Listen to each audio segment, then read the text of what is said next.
Mas eu acredito que a coisa mais importante que o Bolsonaro disse, ninguém deu muita bola, não. O Bolsonaro, logo no começo da entrevista, ele começou a falar um pouquinho sobre ele, sobre sua família. Ele nasceu em 1955, contou que a família dele é composta por 7 irmãos, eles são em 7. E aí, deixe-me revelar o que ele disse, que é muito importante, mas poucas pessoas notaram. Poucas pessoas deram bola para isso, porque está todo mundo muito preocupado, e com razão, com a roubalheira do PT, com a doutrinação, enfim, com todos os absurdos do PT. Mas um elemento fundamental, o Bolsonaro diz, tem tudo a ver comigo, com você, com qualquer um. Ele conta o seguinte, desses 7 irmãos, né? Todos eles foram alfabetizados em casa pela mãe. Eles chegaram à escola já alfabetizados, disse o Bolsonaro. Pois bem, um povo armado jamais será escravizado. Não é isso que a gente disse? E é verdade. Mas há uma verdade anterior a esta. Um povo instruído jamais será escravizado. Porque até para saber que armas são um elemento fundamental para manter a liberdade de um povo, até para saber disso, você precisa de instrução. Eu, por exemplo, eu era pastor e eu dizia, armas matam, armas matam, armas matam. Por quê? Porque eu fui doutrinado. Até que por meio de instrução, eu notei que armas não tinha nenhuma conotação negativa na escritura. Que isso não era oposto à minha fé, de forma alguma. Então, mas veja isso. Essa relação de educação e família. A mãe do Bolsonaro educou, alfabetizou os 7 filhos. Que coisa impressionante. Então, essa relação entre educação e família. Você percebe isso na Bíblia. Deus ordena ao seu povo que ensine a Bíblia de manhã, de tarde e de noite aos seus filhos. Antigamente, uma mãe, ela não se sentia incapaz para educar o seu filho. Mas o Estado convenceu a todos de que uma mãe, ela não sabe ser mãe. O Estado é a melhor mãe. Isso é um absurdo. Nós somos doutrinados, fomos enganados para substituir, sabe? Saiu a família, entrou o Estado. Antes, os homens viam a escola como uma rede de apoio à educação que se dava em casa, que era centrada no lar. Hoje, a escola substituiu a família, substituiu a igreja também. E tudo isso de separar a família, os pais de seus filhos, foi planejado pelos comunistas. No livro Fascismo de Esquerda, o autor mostra como que aqueles que planejaram o jardim de infância nos Estados Unidos tinham como um dos objetivos retirar as crianças o mais cedo possível de casa para torná-las o mais diferente possível de seus pais. Mas, além desse engodo, de que nós fomos realmente convencidos de que o Estado pode substituir a família, além disso, muitos pais realmente entregaram a educação de seus filhos a outros por falta de amor mesmo, por pura preguiça. O Estado diz, vamos fazer tudo, não se preocupem. Qual o resultado? As crianças nunca foram tão analfabetas.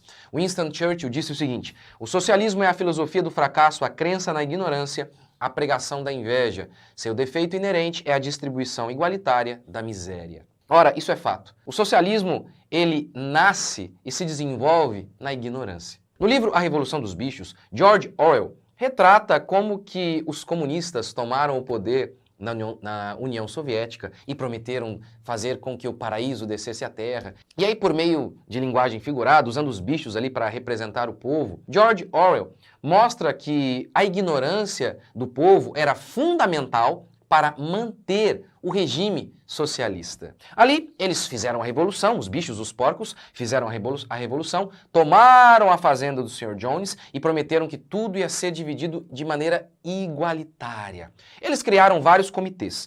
Um foi o Comitê da Reeducação. Estava todo mundo ignorante com esse comitê. A partir da educação proposta pelos comunistas, o povo se mantinha ignorante. Mas eles sabiam repetir o lema do partido. 4 pernas bom, 2 pernas ruim. As ovelhas eram as mais estúpidas. Elas gritavam isso por horas. 4 pernas bom, 2 pernas ruins. O que isso representa? Representa o povo ignorante que defende algo com unhas e dentes, algo que eles nem entendem, nem compreendem. Por exemplo, privatizar é ruim. Por quê? Não sei. Eu era assim. Na escola ensinaram que privatizar era ruim, doutrinaram na realidade. E eu dizia, privatizar era ruim. Por quê? Por que é ruim? Não sei. 4 pernas bom, 2 pernas ruim. É mais ou menos assim que acontece. Com o governo dominando a educação que era centrada na família, a criança cresce sem laços com seus pais.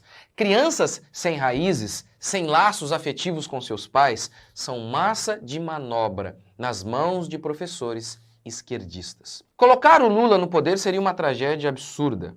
Colocar o Bolsonaro de volta é importante, mas ainda é pequeno, é a cereja do bolo. A vitória mesmo está em Deus, que está na igreja, que está na família. Uma nação forte se faz com famílias fortes. Na minha igreja, um rapaz foi para a faculdade e lá, obviamente, só pensamento de esquerda, mas ele disse que uma coisa o salvou do socialismo e das doutrinas da esquerda: a família. Porque lá na faculdade, ele aprendia e via a família como uma conotação negativa, porque é assim que a esquerda vê a família. E então ele dizia, não, mas não pode ser, porque a minha família, meus pais me ensinaram tanto. Então tá vendo? Essa ligação que ele tinha, afetiva, com seus pais, o salvou do comunismo. É por isso que a educação tem que estar centrada na família. Escolas podem assistir, nós não somos contra a escola de forma alguma, mas elas devem servir para reforçar o que a família está praticando em casa. O que você não pode aceitar de forma alguma é essa terceirização da educação do seu filho. É colocar isso lá no seio, no colo de professores que vão pegar os seus filhos, vão doutrinar os seus filhos, aí depois a gente não entende porque os nossos filhos não querem ir para a igreja, porque eles estão votando em partidos de esquerda, porque eles estão sendo doutrinados lá na escola. Então, assuma a educação do seu filho. Eu tenho aqui 2 cursos, curso Criação de Filhos, o curso Homeschooling. Adquira-os e você vai ver como que dá trabalho sim educar os nossos filhos, mas é possível a todos nós. A mãe do Bolsonaro alfabetizou seus filhos.